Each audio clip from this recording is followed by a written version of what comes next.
এই তো গেল সপ্তাহের কথা। বার্সেলোনা 10 বছর পর চ্যাম্পিয়ন্স লিগ ফাইনালে ওঠা থেকে 2 মিনিটের দূরত্বে ছিল স্রেফ। তবে শেষমেশ হয়নি সেটা। ইন্টার মিলানের কাছে হারের সে ব্যথা এখনো পোড়ায় বার্সেলোনাকে। তবে মুদ্রার অন্য পিঠ দেখলে ইতিবাচক দিকও কম নেই সে ম্যাচের। বার্সা যেভাবে বুক চিতিয়ে লড়েছে শেষ পর্যন্ত, সেটা জানান দিয়েছে দলটার সামনে অর্জন করার আছে অনেক কিছু।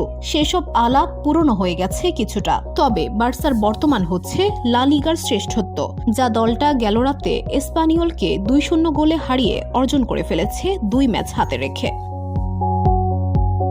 গোল দুটো করেছেন লামিন ইয়ামাল আর ফেরমিন লোপেজ, যাতে ফুটে উঠেছে চলতি মৌসুমের বার্সার জন্য প্রতীকী দৃশ্যটাই। ঘরোয়া 3টি শিরোপাই জিতেছে বার্সেলোনা, ছোট ছোট কিছু কিশোরের, যাদের বয়স ঠিকঠাক মতো 20-এও পা দেয়নি। হানসি ফ্লিকের প্রথম মৌসুমে বার্সেলোনা যা অর্জন করেছে, মৌসুমের শুরুতে হয়তো এমন কিছু বার্সা ভক্ত হয়ে থাকলে আপনি কল্পনাও করেননি। 4 ক্লাসিকের 4টিতেই জয়, চ্যাম্পিয়ন্স লিগের সেমিফাইনালে খেলা, ঘরোয়া টুর্নামেন্টে এভাবে দাপট দেখিয়ে সব জেতা, আর এসবই ইউরোপীয় ফুটবলের সবচেয়ে তরুণ একটা দলকে নিয়ে করা।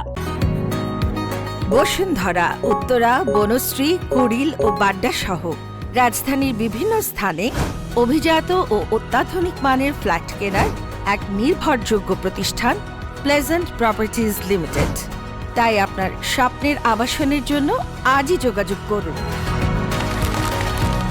Pleasant properties limited, where destiny matches eventually. কে ভেবেছিল এসব হবে? তবে চলতি মৌসুমের এমন অর্জন যে শেষ নয়, সবেমাত্র শুরু, সে বার্তা বার্সেলোনা দিয়ে দিয়েছে আগেই। চলতি মৌসুমে দলের প্রাণভোমরা বনে যাওয়া লামিন ইয়ামালের বয়সটাই দেখুন। মোটে 17 বছর বয়স তার। প্রেদি গঞ্জালেস, ফেরমিন লাপোস, গাভি, মার্ক কাসাদো, মার্ক বের্নালদের বয়সও খুব বেশি হলে 22 থেকে 23। এমন ভিতের উপর দাঁড়িয়ে নিদেন পক্ষে একটা দশক ইউরোপীয় ফুটবলে রাজ করার স্বপ্ন বার্সা তো দেখতেই পারে। লামিন ইয়ামাল সে স্বপ্নটা দেখালেনও। বললেন, আমি বার্সা ভক্তদের বলে দিতে চাই, এটা সবেমাত্র শুরু। জিততে জিততে ক্লান্ত হয়ে পড়াটা অসম্ভব। আমি আমার মনে এটাই গেঁথে নিয়েছি। বাইরের লোকে কি বলে আমি সেসব পাত্তা দেই না। আমি ক্লাবের হয়ে বার্সার হয়ে যা করছি তাই করে যেতে চাই। VOD Bangla news desk.